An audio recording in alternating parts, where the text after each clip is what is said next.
हाय दोस्तों मैं एक पार्टी में गया हुआ था, बर्थडे पार्टी में। तो एक दूसरे टीचर से मेरी मुलाकात हो गई और उनसे उन्होंने मुझसे एक सवाल पूछे और मैंने उनको जवाब दिया। तो वो जब क्वेश्चन क्या था और जवाब क्या था इस वीडियो में आप जानेंगे। उन्होंने क्वेश्चन पूछा था कोचिंग से रिलेटेड कि आप कोचिंग में कौन सा सब्जेक्ट पढ़ाते हैं और कैसे पढ़ाते हैं, क्या स्ट्रेटजी रहता है, मतलब कि कैसे पढ़ाते हैं, वो पूछे थे। तो और मैंने क्या क्या बताया वो इस वीडियो में बताएंगे। तो आप तैयार हो जाइए और स्टार्ट करते हैं। तो उनका पूछना था कि आप कोचिंग में क्या चीज़ के टीचर हैं। तो मैंने बताया कि मैं साइंस का टीचर हूँ और स्पेशली बायो पढ़ाता हूँ। फिर वो पूछे उन्होंने कि आप कैसे पढ़ाते हैं, कैसे अपना सिलेबस ख़त्म करते हैं और कैसे आपसे बच्चों से पाला पड़ता है, मतलब किस प्रकार से आप अपना रिजल्ट निकालते हो, वो पूछना चाह रहा था। तो मैंने उनको जवाब दिया और मैंने कहा कि मैं पढ़ाता हूँ और मेरा बैच अलग अलग रहता है। अलग अलग बैच में अलग अलग पढ़ाई होता है। और जैसे कि मान लीजिए कि 2019 और 20 का इंटर का बैच हो, या 2020-21 का इंटर का बैच हो, या 21-22 या 22-23 का। और उसमें बच्चा कैसा है, मेहनती है, टैलेंटेड है, बच्चों पे डिपेंड करता है। बच्चे जैसे मिलते हैं उन्हीं के अनुसार मैं पढ़ाता हूँ। जैसे बच्चे हैं, कुछ मान लीजिए बच्चे हैं जो पूरा कहना मानते हैं, मतलब उसको मैं जो बोलूँ वो करते जाता है। करने का मतलब कि मैं पढ़ाई से जो कहता हूँ वो करते जाता है। ऐसा नहीं कि मैं काम अपना करवाओ कि चलो मेरे घर काम कर दो, ये कर दो। तो वो सब तो मैं कहता नहीं हूँ और वो सब बेकार की बात है। लेकिन मैं पढ़ाई से उनको जो भी मैं कहता हूँ वो बिंदास करते जाता है। जैसे मैं उनको बोल दूँ कि भाई इस चैप्टर को पढ़ के आना है तो पढ़ के आएगा।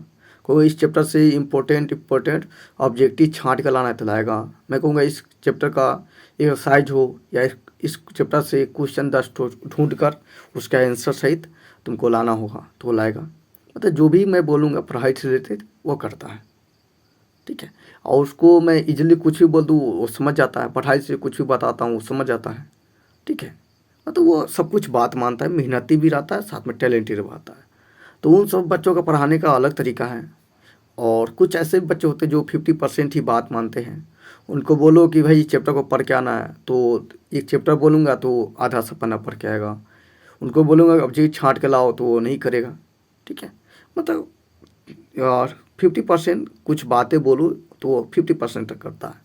कुछ ऐसे बच्चे होते हैं जो 0% सुना, क्लास में सुना, इसका आंसर सुना, उसका आंसर निकाल दिया, ठीक है। तो उनके लिए अलग रणनीति रहती है, ठीक है।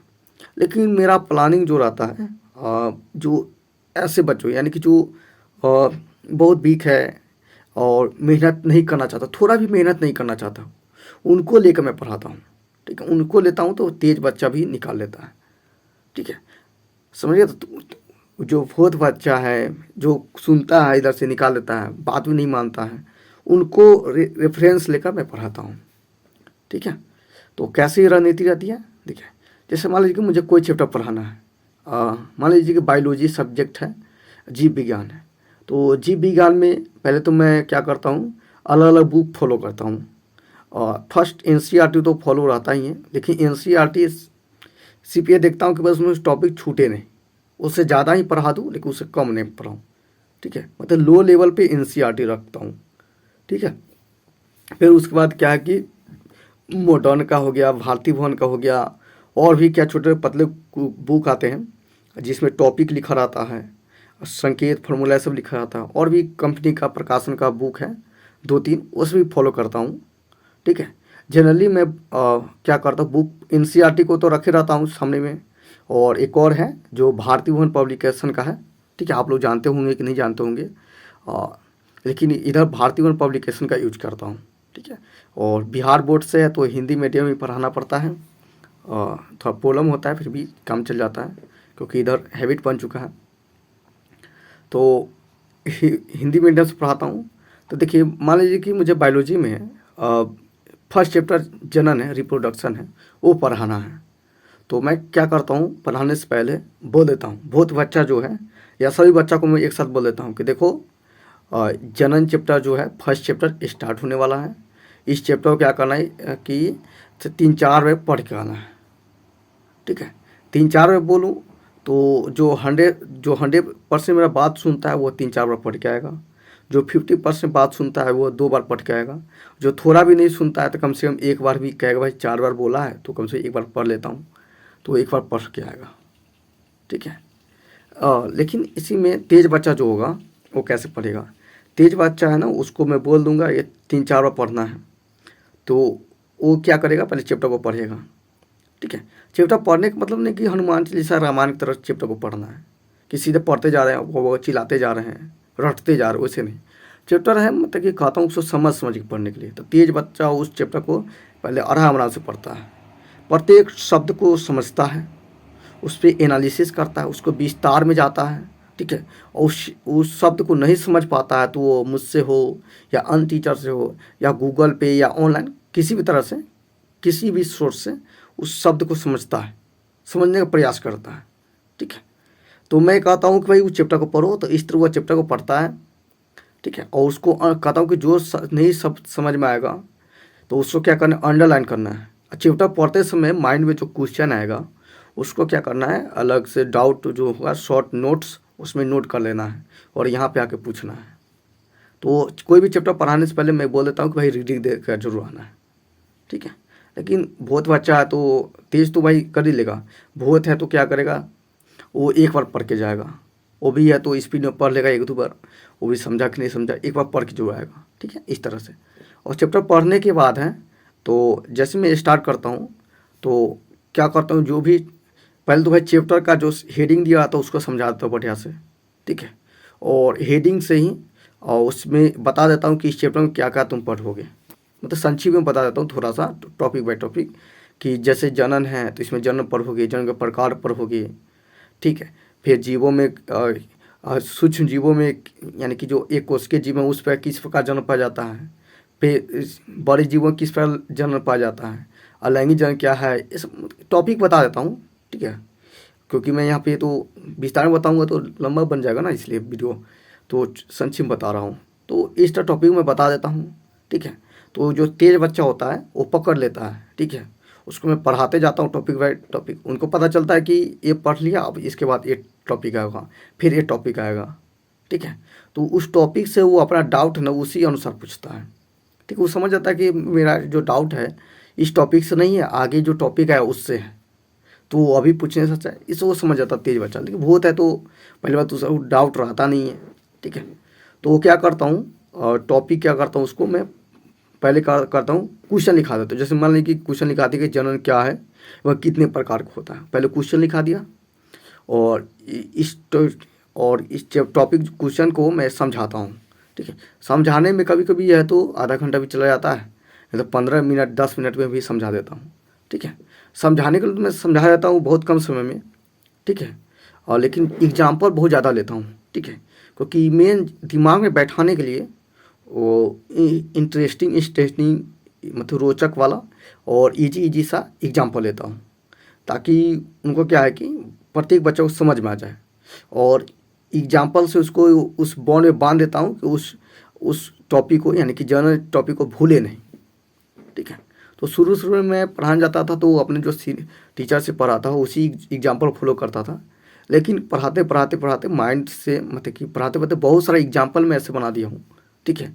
और मैं पढ़ाता हूँ तो उसी समय एग्जाम्पल इतना सारा बन जाता है, ठीक है, से बच्चा को उस टॉपिक को प्रत्येक भूत हो तेज हो सबके माइंड में छप जाता है, ठीक है। मतलब सबको एक भी नहीं है कि वो उस टॉपिक को नहीं समझ पाया हूँ, ठीक है। और टॉपिक समझने के बाद तेज बच्चा सिर्फ देखता हूँ कि सब तेज बच्चा है तो इतने टॉपिक समझा कर और उसको लिखा कर बस हो गया, ठीक है। क्योंकि तेज बच्चा है तो वो उस चैप्टर का ऑब्जेक्टिव छांट लेगा, ठीक है, उस चैप्टर का एक्सरसाइज सब बना लेगा, ठीक है। लेकिन अभी मैं बता रहा हूँ कि बहुत बच्चा के रेफरेंस पॉइंट, ठीक है। तो बहुत बच्चा के रेफरेंस पॉइंट से उस क्वेश्चन को लिखा दिया, ठीक है, और उसको समझा दिया बढ़िया से एग्जाम्पल सहित, फिर उसके बाद उसका आंसर लिखा दिया। इतना भी नहीं, आंसर लिखाने के बाद मैं नोट करके लिखाता हूँ, क्योंकि अभी ऑब्जेक्टिव ज़्यादा पूछा जाता है तो उस टॉपिक में कुछ ऑब्जेक्टिव होता है, ठीक है। तो उसको मैं क्या करता हूँ नोट के फॉर्म में और उसको लिखा देता हूँ, ठीक है, ताकि वो नोट को भी याद करे, क्योंकि वो बच्चा अपना से तो कुछ करेगा नहीं, उसको तो सब कुछ बटोर कर, निचोड़ कर, छान कर दो, तभी वो उसको खाएगा यानी कि पढ़ेगा। तो उसको फेयर के तौर में लिखा देता हूँ ऑब्जेक्टिव को भी नोट के रूप में, ताकि वो पढ़ लेता है, ठीक है।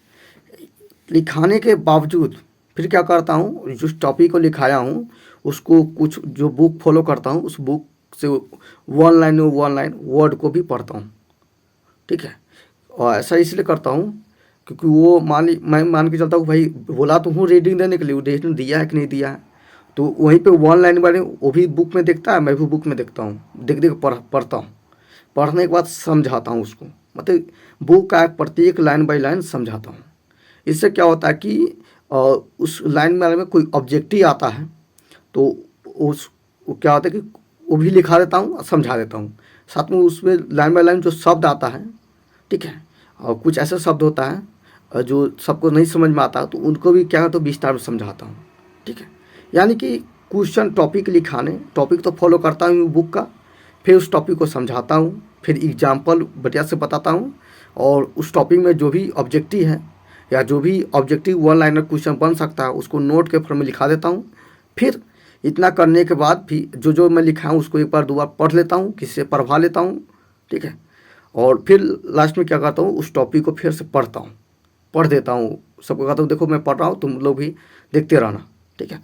पढ़ के फिर उसी समय समझा देता हूँ, ठीक है। पढ़ने के दौरान और भी कुछ ऑब्जेक्टिव बच जाता है तो उसे भी नोट करके लिखा देता हूँ, ठीक है।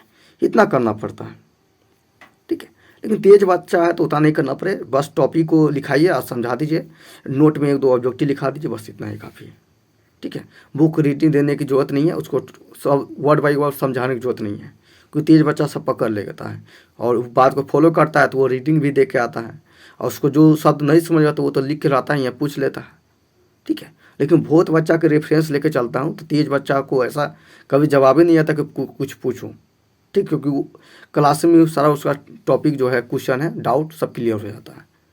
ऐसा क्या जाता, ऐसा ही पढ़ाता हूँ, ठीक है। और पढ़ाने के बाद है तो आज जो लिखाया, भले ज़्यादा नहीं लिखाता हूँ, ठीक है, क्योंकि समझाने में ही पूरा सारा टाइम ख़त्म हो जाता है, फिर बुक को टॉपिक को रीडिंग देने में टाइम ख़त्म हो जाता है, तो मुश्किल से ज़्यादा से ज़्यादा 4-5 क्वेश्चन लिखा पाता हूँ, ठीक है। और एक दो पन्ना पैक हो जाता है, ठीक है। तो उस कहता हूँ कि देखो आज लिखा दिया हूँ, कल किसी भी हालत में है ना इसको पढ़ के आना है, पढ़ के नहीं याद करके आना है, ठीक है। पढ़ के बोलूँगा तो वो पढ़ेगा कि नहीं पढ़ेगा पता नहीं है, लेकिन याद करने के लिए बोलूँगा तो जरूर वो 3-4 बार पढ़ के जरूर आएगा, ठीक है। तेज बच्चा जो है तो समझ लिया है, आज समझाया हूँ, कल उसको याद करना है तो समझ लिया है, कल तो ऑटोमेटिक याद कर सुना देगा। लेकिन जो बहुत बच्चा है और वो क्या है कि आज समझा दिया हूँ, कुछ दिमाग में उसको गया होगा, ठीक है, 100% नहीं तो सही, मतलब कि 25%, 35-50% कुछ तो गया होगा, और उसको फिर घर पे जाकर 4 बार पढ़ेगा तो उसको वो दिमाग में और बैठेगा, ठीक है। और याद करने के डर से, क्योंकि मैं कुछ डंडा भी चलाता हूँ, भले इंटरमीडिएट का स्टूडेंट है तो क्या हुआ, डंडा भी भयंकर चलता है, ज़्यादा नहीं मारता हूँ, 1-2 डंडे क्या है मार देता हूँ, 1-2 डंडे वो भी कस के मारता हूँ, ताकि उनको एक डंडे में ही नानी सब याद आ जाए, ठीक है। तो इतना होने के बाद वो क्या करता है, पढ़ के आता है बहुत बच्चा, ठीक है, और उसको मैं सुनता हूँ। तेज बच्चा है तो वो ऑटोमेटिक सुना जाता है, बहुत बच्चा से ध्यान सुनता हूँ, ठीक है। नहीं याद आता तो उनको बोलता हूँ, ठीक है। ज़्यादा ध्यान बहुत बच्चा पर रखता हूँ, ठीक है, और रेफरेंस लेके चलता हूँ, ठीक है। मतलब कि आप निचले लेवल पे रेफरेंस लेके चलिएगा तो आगे जो चल रहा है उसको भी फोर्स मिल जाएगा, ठीक है। और लेकिन आगे आप पकड़ के चलिएगा तो पिछला छूट जाएगा, लेकिन पिछला को जो नीचे है उसको लेके चलिएगा तो आगे वाला ऑटोमेटिक वो भी साथ में चलता रहेगा।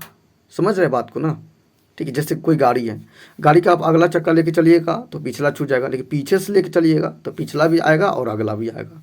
उसी प्रकार से है कोचिंग इंस्टीट्यूट में भी होता है, और जो वो होते है उसको लेके चलिएगा तो तेज बच्चा ऑटोमेटिक चलना या शुरू कर देगा, ठीक है। तो यही बात है, तो इस तरह करता हूँ। और सुनने के बाद और जैसे ही 1 सप्ताह लग जाता है, कभी कभी 15 दिन भी चैप्टर खींचने में लग जाता है, ठीक है। तो चैप्टर ख़त्म होता है, तो क्या करते हैं, उसको एक बार फिर क्या करते हैं, टॉपिक बाय टॉपिक। हाँ, लेकिन ये ज़रूर है, पहले क्या बता रहा था कि क्वेश्चन लिखा दिया आज, मतलब कि क्वेश्चन लिखा दिया, ठीक है, अब 15-20 या 5-10, ठीक है। और उसी में से क्या करते हैं, होमवर्क भी दे देते हैं, कहते भाई तुम याद करो साथ में और लिख कर लाना है। एक क्वेश्चन को 2 बार 3 बार लिखने के लिए बोल देता हूँ, साथ में याद भी करेगा और साथ में 2-3 बार लिखेगा, तो याद करने की भी प्रैक्टिस और लिखने का भी प्रैक्टिस, ठीक है। ऐसा इसलिए करता हूँ कि मान लीजिए कुछ कुछ बच्चा है वो नहीं सुना पाता है, ठीक है, या सबसे सुन नहीं पाता हूँ, ज़्यादा बच्चा रहता है तो क्या करता हूँ कि लिखने के लिए देता हूँ।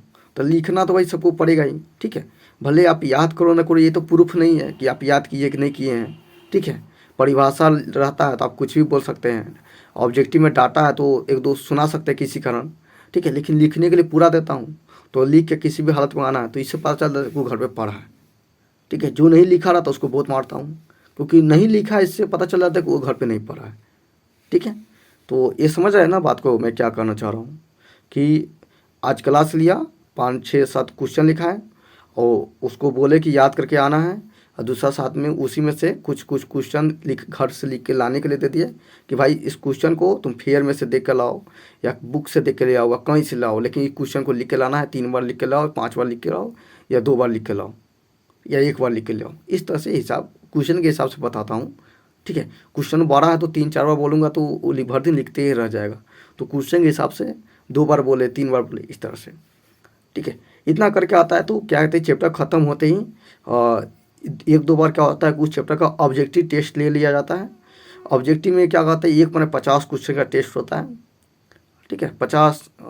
50 या कभी कोई 40 है 45 इस तरह से, लेकिन मैक्सिमम 50-60 रहता है क्वेश्चन को, तो उसको टेस्ट ले लिया जाता है। टेस्ट है तो जनरली हम लोग प्रयास करते हैं कि संडे का टेस्ट लें, क्योंकि संडे का छुट्टी रहता है, तो संडे को कोई आना नहीं चाहता है, लेकिन टेस्ट रहे तो टेस्ट तो भाई किसी न किसी हालत में देना ही है। साथ में टेस्ट के साथ साथ इनाम भी रखा रहता है, बड़ा सा नहीं, मतलब कि जैसे 50 रुपये का कॉपी या कोई डिक्शनरी या घड़ी इस तरह से, या चॉकलेट डिब्बा, जो भी है जो अच्छा लगे। डिस्कस होता है कि क्या रखे क्या रखा जाए, तो कुछ बच्चे लोग ही सजेस्ट करते हैं, तो उन्हीं के अनुसार टेस्ट का इनाम रखा जाता है, ठीक है। तो क्या होता है बच्चों से ही कमाया जाता है, उन्हीं का महीना फीस से ये सब हो जाता है अरेंज, ठीक है। ज़्यादा लॉस भी नहीं होता है, फ़ायदा ही होता है, बच्चे इनाम के तौर पे ज़्यादा पढ़ते भी हैं, ठीक है। और मेन होता है कि जिसका भी टेस्ट पे कम आता है ना नंबर, तो उनको क्लास में बेइज्जती टाइप का ना उस टाइप से किया जाता है, ठीक है। उनको क्लास में ही डांट दिया जाता है, मारा तो जाता है, मारना तो फिक्स है, ठीक है, मारने के साथ डांटा भी जाता है, ठीक है। और उनको है तो थोड़ा फैमिली को बुलाकर ज़्यादा देखें कि ज़्यादा टेस्ट में 1-2 बार फेल हो गया या कम नंबर आ गया तो ऐसा नहीं करते हैं, लेकिन देखते हैं बार बार इसका कम नंबर आ रहा है, तो यही उपाय बचता है कि फैमिली को बुलाकर उनको डांटा जाता है, ताकि इसको अंदर से मोटिवेट मिले, ठीक है। बेइज्जती टाइप का किया जाता है, इंसल्ट, ठीक है। तो इस तरह से बच्चे क्या पढ़ते हैं। और ऑब्जेक्टिव टेस्ट होता है और सब्जेक्टिव टेस्ट होता है। सब्जेक्टिव बहुत कम होता है, सब्जेक्टिव में हम लोग ज़्यादा क्वेश्चन नहीं लेते हैं, मैक्सिमम 20 क्वेश्चन लेते हैं, नहीं तो 15-10 इस तरह से रहता है, ठीक है। लेकिन फर्स्ट टाइम टेस्ट होता है सब्जेक्टिव तो 20 क्वेश्चन आता है, फिर सेकेंड टाइम 15, मतलब फर्स्ट चैप्टर का ही, फिर उसका 10 क्वेश्चन आता है। 10 क्वेश्चन में उससे इंपॉर्टेंट अंतिम बार में जो टेस्ट होता है ना, उसमें इंपॉर्टेंट क्वेश्चन रखता है, इससे कम क्वेश्चन हो जाता है, ठीक है। इस तरह से टेस्ट लेते हैं और चलते रहता है। तो आप लोग का सोचना होगा सर आप ऐसे पढ़ाते हैं तो सिलेबस तो ख़त्म होता नहीं होगा। हाँ, सिलेबस ख़त्म नहीं होता है, अन्य कोचिंग में क्या चलता है उतना मुझे याद नहीं है और पता भी नहीं लगाता हूँ। और ऐसी जो मैं रणनीतिक है स्ट्रेटजी अच्छा लगता है, ऐसी फॉलो करते जाते हैं, ठीक है। टीचिंग लाइन से जुड़ रहते हैं, इसमें बच्चा भी एकजुट होकर हमेशा पढ़ते रहता है, उसको भी पढ़ाई के अलावा दूसरा कोई काम ऐसा टाइम ही नहीं बचता है कि दूसरा कोई काम सोचे, ठीक है। हम लोग भी उसमें लगे रहते हैं ताकि हम लोग भी कोई दूसरा काम नहीं सोचे, इससे बच्चा का भी रिजल्ट बढ़िया आता है। ज़्यादा कुछ नहीं करते हैं, बैच को जनवरी में या फरवरी जनवरी के लास्ट तक स्टार्ट हो जाता है, क्लास 10th का बैच हो या 12th का बैच हो, ठीक है। बाकी 9th 8th का है तो उसका तो टाइम पे फरवरी या मार्च में स्टार्ट होता ही है, कभी कभी अप्रैल में भी स्टार्ट कर देते हैं, लेकिन 10th और 12th का है जनवरी से ही, जनवरी लास्ट तक स्टार्ट हो जाता है, ठीक है। और उसको दिसंबर तक लास्ट तक, दिसंबर या जनवरी के 15 जनवरी से पहले वो तो उस तक सिलेबस ख़त्म कर देता हूँ, ठीक है। और कुछ 1 महीना तक बचता है, तो उसमें हम लोग क्या करते हैं, रिवीजन हो गया या रिफ्रेश, माइंड रिफ्रेश करने के लिए कुछ कुछ क्या करते हैं, टॉपिक हो गया, ऐसे देते जाते हैं। कहते भाई दिमाग सोच के आओ, कुछ पढ़ के नहीं आना है, किताब उताब कुछ नहीं लेके आना है, खाली आना है, बस तुमसे क्वेश्चन पूछा जाएगा और उस क्वेश्चन दिया जाएगा, उसको अपने मन से लिख देना है। ठीक है, जितना लिख पाओ, मतलब प्रैक्टिस करवा देते हैं। जैसे कि एग्ज़ाम से पहले ही से 15-20 दिन से एग्ज़ाम में ऐसा क्वेश्चन आएगा, एग्ज़ाम में जैसा क्वेश्चन आता है हम लोग कोशिश करते हैं वैसे ही टाइप करके बनाकर, ताकि बच्चों को ऐसा लगे कि पहले ही एग्ज़ाम देते हैं, उसी तरफ से डिसिप्लिन होकर, ठीक है, कूट वूट लेके आना है, टाइम पे आना है, ठीक है, सब कुछ, मतलब उसको लगे कि एग्ज़ाम देने जा रहे हैं। ठीक है, तो उस तरह से वो प्रैक्टिस करता है और इस तरह से एग्ज़ाम देता है। और एग्ज़ाम तक हो, एग्ज़ाम से 15 दिन हो, 10 दिन हो, छोड़ देते हैं। लेकिन ऐसा नहीं कि छोड़ देते चलो भाई अब तुम पढ़ो या ना पढ़ो, मोबाइल से जुड़ा आता है, या कभी एक सप्ताह में बुला कर पूछताछ करते रहते हैं कि क्या कर रहे हो, पढ़ रहे हो कि नहीं पढ़ रहे हो, रिवीजन क्या है। ठीक है, तो 1 सप्ताह या 15 दिन पहले छोड़ देते हैं और कहते कि कोई भी डाउट हो तो फ़ोन से पूछते रहो, या कोचिंग में आ जाओ, कभी भी आ जाओ। ठीक है, या हम क्या होता है कि स्टूडेंट घर पे भी चल जाते हैं, या संडे को भी बुला लेते हैं कि चलो आ जाओ, क्या क्या पढ़, चेक करता हूँ कि से 15 दिन छुट्टी था तो तुमने क्या पढ़ा, क्या किया, सब बताता है कि सर मैंने ये किया, मैंने ये पढ़ा, मैंने वो किया। ठीक है, से सर मेरे को टाइम नहीं मिल रहा है, तो मतलब प्लानिंग करते हैं, सजेस्ट करते हैं और इस तरह से। और एग्ज़ाम तक भी नहीं छोड़ते हैं।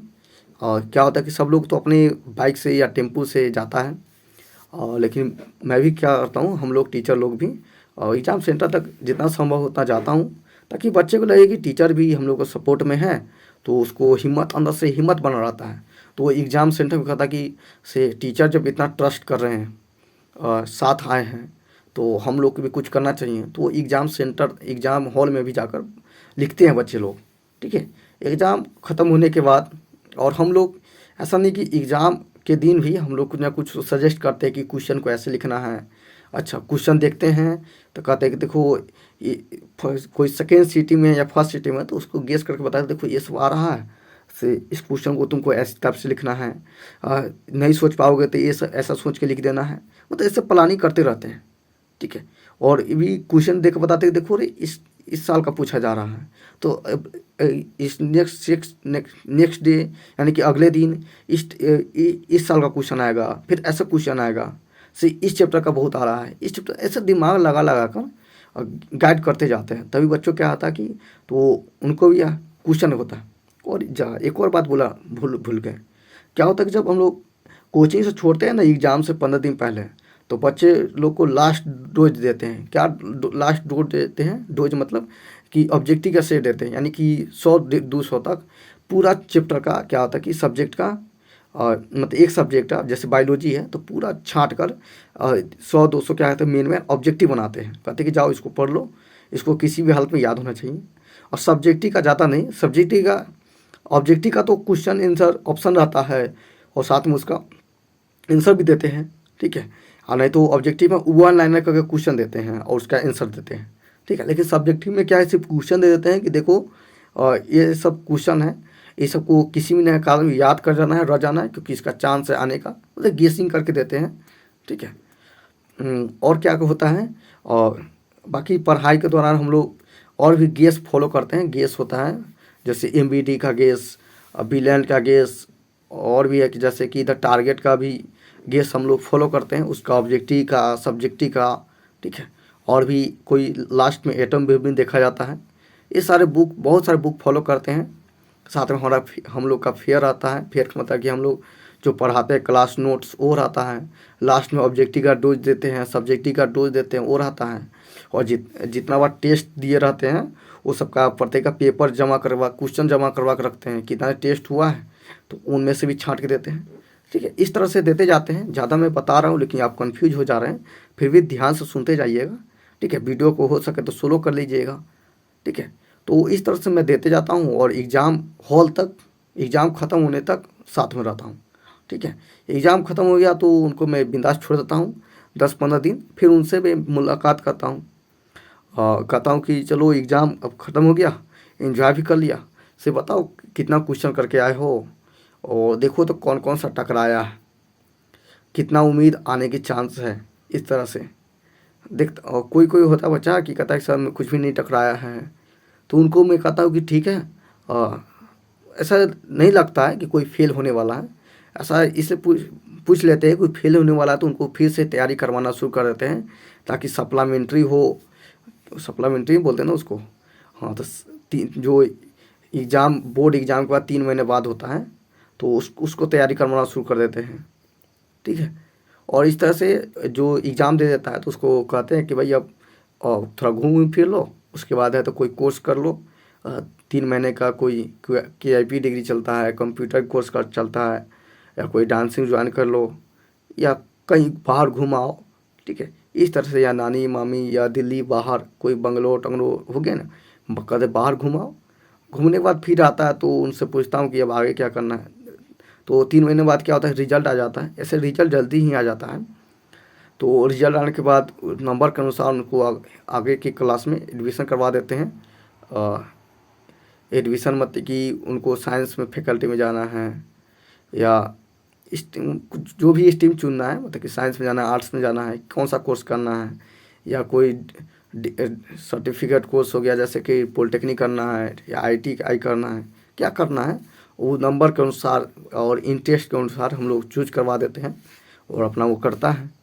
और उनको कहते कि क्या लाइन में यहीं से करना है आगे की पढ़ाई, या बाहर कहीं जाना है, पटना जाना है, मुजफ्फरपुर जाना है, या दिल्ली जाना है, कहाँ रह कर पढ़ाई करना है। उनको गाइड के अनुसार उनको फैमिली को भी गाइड करवा देते हैं, ठीक है। पहले बच्चों से रणनीति करवा लेते हैं, फिर उनको फैमिली को सजेस्ट कर देते हैं कि आपका बच्चा इस काबिल है और ये चीज़ करना चाह रहा है, सिर्फ आपको इनको सपोर्ट करना चाहिए और आपको ये सब करवाना चाहिए। उनको फैमिली से भी सजेशन दिलवा देते हैं। इस तरह से जब वो बाहर चला जाता है तो हम लोग का बच्चों की जिम्मेदारी ख़त्म हो जाता है। और एक और बात क्या होता है कि एग्ज़ाम ख़त्म होने वाला रिजल्ट आता है, तो रिजल्ट में बच्चे हैं तो अच्छा रिजल्ट आता है तो मिठाई अपना लेके आते हैं, कोई आधा किलो, कोई 1 किलो, ठीक है, कोई 1.5 किलो, इस तरह से लेके आता है।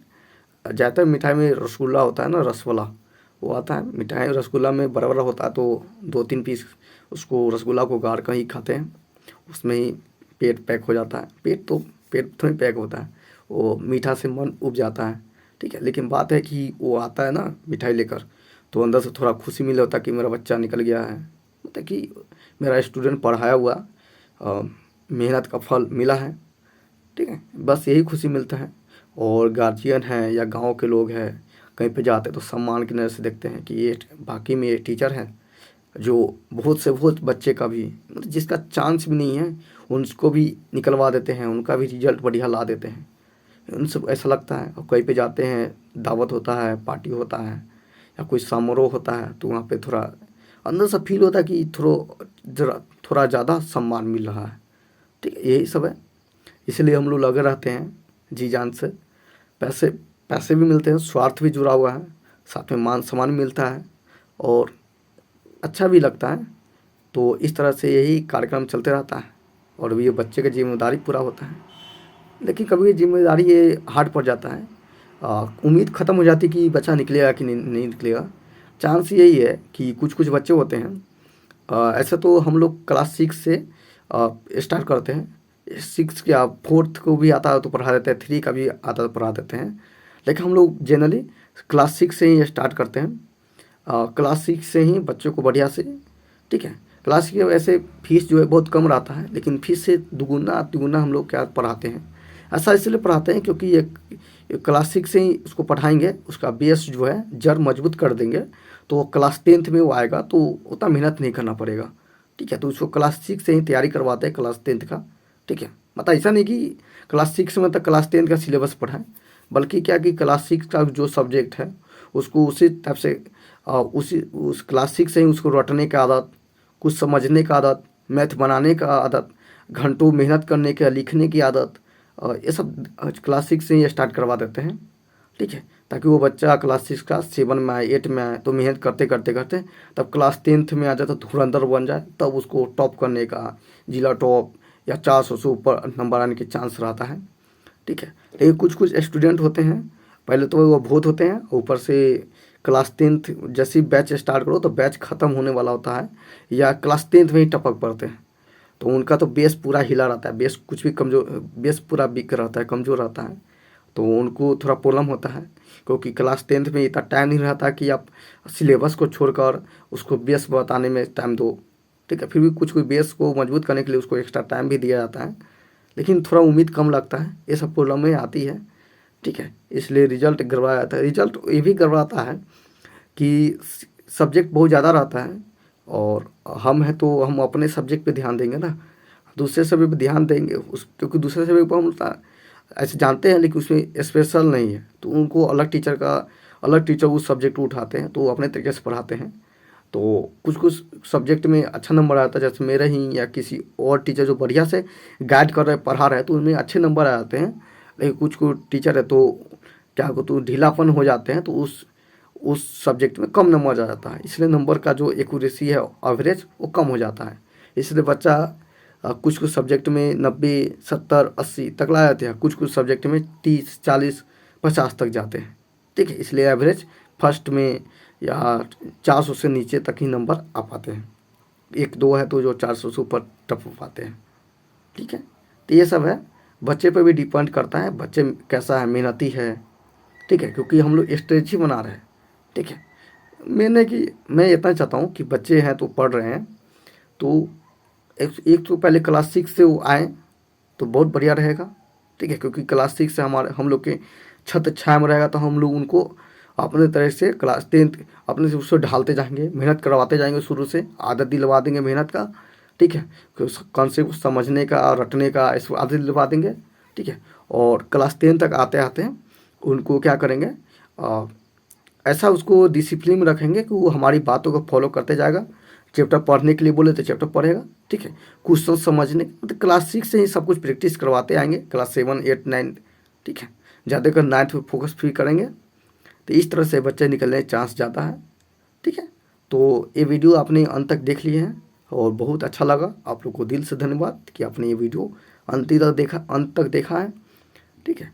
लेकिन ये वीडियो आपके लिए उपयोगी है कि नहीं ये मैं नहीं कहूँगा, लेकिन ये वीडियो उनके लिए उपयोगी होगा जो कोचिंग चला रहे हैं या कोचिंग खोलने की सोच रहे हैं, और कोचिंग चला रहे हैं तो उससे बच्चों का रिजल्ट नहीं आता है, और ये चाहता है कि रिजल्ट अच्छे आए, तो उनके लिए कोचिंग के लिए क्या स्ट्रेटजी रहना चाहिए, कौन सा सब्जेक्ट कैसे पढ़ाना चाहिए, तो इस वीडियो को देख उनको थोड़ा बहुत क्या ज्ञान मिल सकता है, कुछ सोच क्रिएट हो सकता है, कुछ विचार आ सकता है, ठीक है। ऐसे आप ये वीडियो देखे हैं तो कैसा लगा है, राय अपना व्यक्त कर सकते हैं, वो लाइक के फॉर्म में या कमेंट करके, ठीक है। और ये जो भी कोचिंग चलाते हैं आप जानते हैं, तो उनको ये वीडियो शेयर कर सकते हैं कि देखिए इस वीडियो से आप देखिए आपको कुछ नॉलेज मिल सकता है, कुछ स्ट्रेटजी मिल सकता है, तो इसलिए आप अपने स्टूडेंट के बारे में अच्छे भविष्य में अच्छे नंबर दिलवा सकते हैं, उसका भविष्य सुधार सकते हैं, ये सब शेयर कर सकते हैं, ठीक है। बाकी वो आप पे डिपेंड कर रहा है कि आप क्या करना चाहते हैं, ठीक है। और कमेंट करेंगे तो अच्छा रहेगा, ताकि मुझे अच्छा लगे कि चलो मैं ये वीडियो बनाया तो किसी न किसी के लिए काम तो आया, ठीक है। यही सोचकर मैं आगे और वीडियो बनाऊंगा और मोटिवेट हो जाऊंगा। ऐसे मैं तो जो वीडियो बना रहा हूँ बनाते ही आऊँगा, ठीक है। धन्यवाद।